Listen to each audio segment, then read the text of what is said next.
నమస్తే. Welcome to Times of India Samayam. This is Sangeethika and ఇవాళ మనతో పాటు ఉన్నారు తేజస్విని గారు, principal consultant IT from USA. హ్మ్.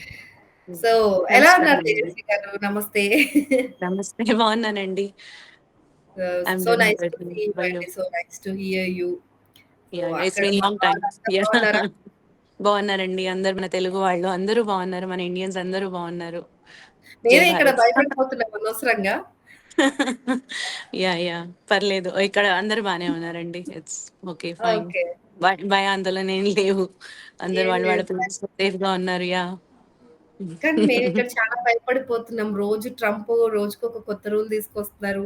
మన వాళ్ళందరూ వెనక్కొచ్చేస్తున్నారా ఏంటా అని. అంటే వచ్చేయాలి అని జెప్పి చాలా మంది పేరెంట్స్ గూడా పిల్లలకి ఫోను జేసి ఇంక మీరు ఉండొద్దులెండి వచ్చేయండి. అక్కడ పరిస్థితులేం బాలేవు అని అంటున్న పరిస్థితులు కనిపిస్తున్నాయి. సో, అవునవునండి. ఈ హెచ్-1బీ వీసా పైన కూడా ఏదో సాలరీని బట్టే హెచ్-1బీ వీసా ఇస్తాము. ఎక్కువ సాలరీ ఉంటేనే ఇక్కడ అవును. ఉద్యోగం లేకపోతే లేదు అన్నట్టుగా మాట్లాడుతున్నారు. సో, ఎంతవరకు నిజం అది? ఆహ్, ఈ లాటరీ సిస్టమ్ తీసేసి వేజ్ రివిజన్ మీద హెచ్-1బీ పిక్ అవుతుందనే ఇదైతే వినిపిస్తున్నాయి. అంటే అందరూ అంటున్నారు. అండ్ ఈవెన్ నిన్న వైట్ హౌస్‌లో కూడా అది నమోదు చేశారని చెప్పారు కాబట్టి. అండ్ అందరు స్టూడెంట్స్ అంటే స్టూడెంట్స్ వేజ్ రివిజన్ ఏదైతే చేస్తున్నారో అది students, OPT students and H-1B అందరూ ఒకటే కేటగిరీ కింద రారు. అంటే నాన్ ఐటీ వాళ్ళు ఉంటారు. స్టూడెంట్స్ కొంతమంది లైక్ లో వేజెస్ స్టార్టింగ్ 75K అలా టు లైక్ మినిమం వేజెస్ నుండే స్టార్ట్ అవుతారు. ఐటీ వాళ్ళు ఉంటారు. నాన్ ఐటీ వాళ్ళు కూడా ఉంటారు. కానీ వాళ్ళ పరిస్థితి ఏంటి అనేది ఎలా చర్య తీసుకుంటారనేది మనము చూడాల్సిన విషయం ఉంటుందన్నమాట. అండ్ మోరోవర్ ప్రతి ఒక్కళ్ళు లైక్ హెచ్-1బీ ప్రయత్నిస్తూనే ఉండాలి. అంటే మనకు ఎక్కడ రాసిపెట్టి ఉంటుందో లేకపోతే మన కృషి కూడా ఉంటుంది. అండ్ మన టెక్నాలజీ మనకేం వస్తుందో అనేది మన ఏ క్లయింట్‌ని మనం సెలెక్ట్ చేసుకుంటామో మనం చేసే జాబ్ బట్టి కూడా మనకు ఆధారపడి ఉంటుందన్నమాట. So, okay. We should keep trying actually. We should never quit what we are exactly doing it అన్నమాట. సో, అలా అని వెనకడుగు వేయాల్సిన అవసరం ఏమీ లేదు. అందరితో పాటు మనం కూడా అండ్ మన ప్రయత్నం అంటూ మనం చేస్తూనే ఉండాలన్నమాట. ప్రతి కానీ నిజంగా కార్యక్రమంలోనూ మనం అనుకున్న సైకలాజికల్‌గా చాలా ఎఫెక్ట్ అవుతుందండి. డిప్రెస్ అవుతున్నారు. అవునవును. ప్రెషర్‌తో డిప్రెస్ అవుతున్నారు. యెస్. ఎగ్జాక్ట్‌లీ. ఇప్పుడు చాలా మంది స్టూడెంట్స్ డిప్రెస్ అవుతున్నారు. వెనక్కెళ్ళిపోదాం అనుకుంటున్నారు. వేరే కంట్రీస్‌కి అయిపోదాం అనుకుంటున్నారు. ఇంకా ఈ వీసా ఆహ్, వద్దు అనేసి ఈ వీసాతో మనం పోరాడలేము ఇక్కడ అమెరికాలో అని అనుకుంటున్నారు. కానీ అవును. అది వాస్తవం కాదు. వాళ్ళు అనుకున్న దానికి వాళ్ళు చదువుకోవాల్సింది చదువుకొని కొంచెం ఎక్స్‌పీరియన్స్ తెచ్చుకొని, అవగాహన తెచ్చుకొని వర్క్ పరంగా అండ్ ప్రయత్నిస్తూనే ఉంటే తప్పకుండా వస్తుందండి. నేను వచ్చి 2.5, 3 ఏళ్ళు అయింది ఇక్కడ. కానీ ఇప్పటి వరకు నేను చెప్పాలంటే ప్రతి ఒక్క క్లయింట్ అంటే అనుభవం ఉంది నాకు ఫైనాన్షియల్ డొమైన్ కానీ, రిటైల్ కానీ, any segment. So, I have got lot of experience and ఈ 2 ½ 3 ఇయర్స్‌లో నేను కాలేజ్ నుండి జాయిన్ అవుతూనే అండ్ లైక్ కాలేజ్‌లో ఉన్నప్పటి నుండి నేను సీపీటీ అని, ఓపీటీ అని జాబ్ చేస్తూనే ఉన్నా. ఇంటర్న్‌షిప్ హ్మ్. అని అండ్ ఎవ్రీ నా క్లయింట్ బేస్ అనేది పెరుగుతూ వచ్చింది. అండ్ అనుభవం గూడా నాకు పెరుగుతూ వచ్చింది ఇక్కడ ఉన్నందుకు. అండ్ ప్రెజెంట్‌లీ ఇప్పుడు ఉన్న సిట్యుయేషన్ ఏంటంటే ప్రయత్నిస్తూనే ఉండాలనే చెప్తాను నేను. ప్రతి ఒక్క స్టూడెంట్‌కి వెనకడుగు వేయొద్దు. అండ్ అంటే మనం అన్నీ కోల్పోయాం అనేది మాత్రం అనుకోవద్దు అనేదే నేను చెప్తాననమాట. సూపర్ అండి. చాలా చక్కగా అంటే చాలా మందికి ధైర్యాన్ని ఇస్తున్నాయి మీ మాటలు నిజంగా. అండ్ మీ తెలుగు చాలా బాగుందండి నిజంగా. I loved it. Thank you అండి.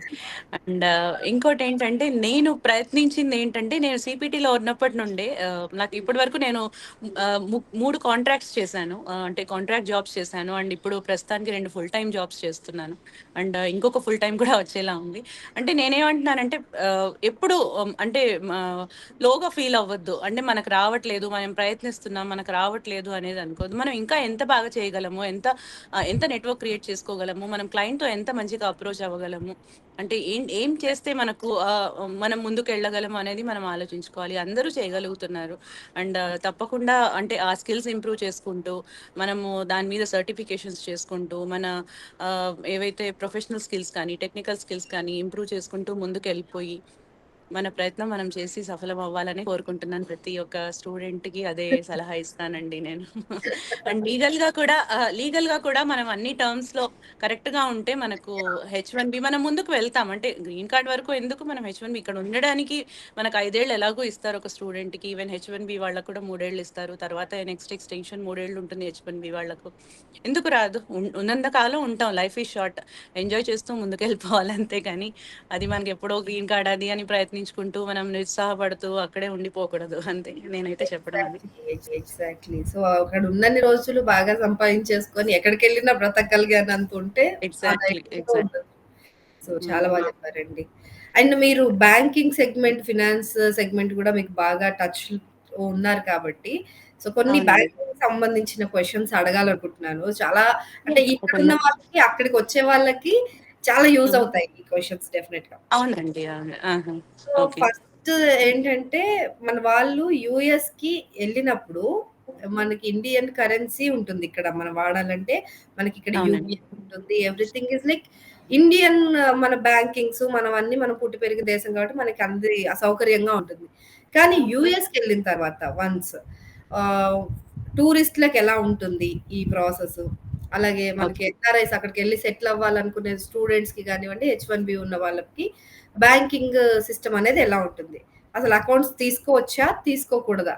ఇక్కడ వచ్చిన తర్వాత టూరిస్ట్‌కి అనేది లైక్ డిపెండ్స్ ఆన్ అంటే వాళ్ళ విజిటింగ్ పర్పస్ అండ్ డ్యూరేషన్ బట్టి వాళ్ళు ట్రావెల్ కరెన్సీ కార్డ్స్ అని మన ఇండియాలోనే ఇస్తారనమాట. మన ప్రతి ఒక్క bank top corporate banks axis bank అని, ఐసీఐసీఐ కానీ, హెచ్‌డీఎఫ్‌సీ వాళ్ళందరూ ట్రావెల్ కరెన్సీ కార్డ్ బ్యాంక్స్ ఇస్తాయి. అండ్ మనం వెళ్ళే కంట్రీ దాన్ని బట్టి ఈవెన్ ఆ పర్టిక్యులర్ బ్యాంక్స్ కూడా మన కార్పొరేట్ బ్యాంక్స్, ఇండియన్ బ్యాంక్సే it will give travel multi currency cards and travel cards. And if we really want a physical cash also we can get from our banks as well. And ఇక్కడ ఎక్కువ physical cash కన్నా మొత్తం అంతా wallet లోనే మనం card load చేసుకొని ఇక్కడ tap చేయడం అనేది జరుగుతుంది ప్రతి ఒక్క ట్రాన్సాక్షన్. అండ్ ప్రతి ఒక్కరికి ఇక్కడ స్టూడెంట్స్ రాగానే కొన్ని బ్యాంక్స్ ఇక్కడ క్రెడిట్ కార్డ్స్ ఇస్తున్నాయి అన్నమాట. Like credit cards discover directly. Credit cards కూడా ఇస్తున్నాయి మనకి ఇండియాలో ఒక అకౌంట్ 1-2 ఇయర్స్. తీసుకున్న తర్వాత యాహ్! అకౌంట్స్ తీసుకోవచ్చు. ఇక్కడ ప్రతి ఒక్క స్టూడెంట్ ఇక్కడ అకౌంట్స్ తీసుకోవచ్చు. క్రెడిట్ కార్డ్స్ తీసుకోవచ్చు. అండ్ క్రెడిట్ బిల్డ్ చేసుకోవచ్చు వాళ్ళు. అండ్ ప్రతి చోట మనము వాలెట్‌లో యాపిల్ వాలెట్‌లో కానీ దేంట్లోనే మనము కార్డ్స్ లోడ్ చేసుకొని ప్రతి చోట మనము ఆ ట్రాన్సాక్షన్స్ చేయొచ్చు. So, okay. Banking is very easy over here. Yeah! మనకిక్కడ ఫోన్‌పే, గూగుల్ పే ఎక్కువ యూజ్ చేస్తారు ఇండియాలో. అక్కడేమి యూజ్ చేస్తారు అలాగా ఇక్కడ యూకేలో? మనము మొత్తం లైక్ జెల్ పే చేస్తాం అకౌంట్ లైక్ మొబైల్ నంబర్ ఉంటుంది. ఎలాగైతే మనము గూగుల్ పే చేస్తామో ఇక్కడ జెల్ పే చేస్తాము. అండ్ ప్రతి ఒక్కళ్ళు ఎక్కడ పోయినా కూడా ట్యాప్ చేస్తారు. మొబైల్‌తో ట్యాప్ చేస్తే సరిపోతుంది. ఫిజికల్ కార్డ్ మనం పెట్టుకోవాల్సిన అవసరం లేదు. వాలెట్‌లో వేసుకుంటే చాలు. ఈవెన్ యాపిల్ వాచ్‌లో కూడా మనకు వాలెట్ ఉంటుంది. We can just tap that anywhere. Okay. So, we need not carry physical currency or anything as such. Yeah! Okay. It's very easy. Same applies to H one B అండి? హెచ్-1బీ పైన Yeah, ఉండే everyone got their own credit cards. Depends on their credit history and వాళ్ళ repayment and వాళ్ళ credit score బట్టి వాళ్ళకు credit అనేది limit increase అవుతూ వెళ్తుంటుంది even for student as well. So okay. They also get it. Yeah so, minimum ఇప్పుడు అయితే. సడెన్‌గా వచ్చేవాళ్ళు ఇక్కడ ఇండియాలో వాళ్ళు ట్రాన్సాక్షన్ చేసి ఉన్నదాన్ని ఏమైనా చూస్తారా? మన ట్రాన్సాక్షన్స్? వాళ్ళు అక్కడ అకౌంట్ తీసుకోవాలి లేదా క్రెడిట్ కార్డ్ పొందాలి అనంటే? అలా ఏం ఉండదండి. ఇక్కడ క్రెడిట్ హిస్టరీ మొత్తం వేరుగా ఉంటుంది. అండ్ అక్కడిది కూడా వేరుగా ఉంటుంది. And depends on bank and decision like how much they declare their income and sources. So, hmm. Depends on that each and every bank will అంటే వాళ్ళు అప్రూవ్ చేయడానికి టైం పడుతుందనమాట. అంతే. మోస్ట్‌లీ అందరికీ వస్తాయి నాకు తెలిసి. ఎక్కువగా జోల్ వాడతారు పిల్లలు, డిస్కవర్ వాడతారు, క్యాపిటల్ వన్ వాడతారు. సో, హ్మ్. బ్యాంకింగ్ స్టూడెంట్ క్రెడిట్ కార్డ్స్ కూడా ఉంటాయి ఇక్కడ. ఇనీషియల్‌గా 1000, 2000 అప్రూవ్ చేసేస్తుంది బ్యాంక్స్. ఏం బ్యాంక్స్ ఉంటాయండి? ఇప్పుడు మనకిక్కడ అంటే ఎస్‌బీఐ ఇవన్నీ ఉంటాయి కదా! సో, అక్కడ అవును. ఫేమస్ బ్యాంక్స్ ఏంటి? ఇక్కడ famous banks mostly like JP Morgan bank ఉంటుంది. బ్యాంక్ ఆఫ్ అమెరికా ఉంటుంది. అండ్ ట్రయోస్ బ్యాంక్ ఉంటుంది. అండ్ క్యాపిటల్ వన్ ఉంటుంది. ఎక్కువగా బ్యాంకింగ్‌కి వెళ్లరు మన ఇండియా లాగా. కానీ ఆ! Everything happens being at home and మనం అడ్రెస్ చేంజ్ చేసుకోవాలన్నా ఏదైనా whatever we declare and we do it అంతా బేస్డ్ ఆన్ అవర్ ఆన్‌లైనే. Bill and everything is online based. మనమే మొబైల్‌లోనే చేసేసుకోవచ్చనమాట. అప్లికేషన్స్ ఇది చేసుకొని. ఓకే. సో సో అది డెఫినెట్‌లీ. యూఎస్ అనగానే చాలా మంది కంప్లీట్‌లీ డిజిటలైజ్డ్ అనుకుంటారు. సో అసలు క్యాషే ఎగ్జాక్ట్‌లీ. వాడరా అక్కడ?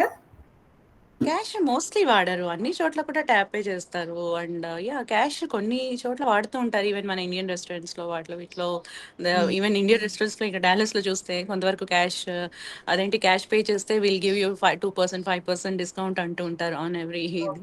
అలా నడుస్తూనే ఉంటుంది ఎక్కడ పోయినా. సూపర్బ్ అండి. Thank you so much. చాలా మంచి యెస్. విషయం యెస్. చెప్పారు. చాలా యాహ్! మందికి యాహ్! యూజ్ అవుతుందనుకుంటున్నాను. యాహ్! Thank yeah! తప్పకుండా అండి.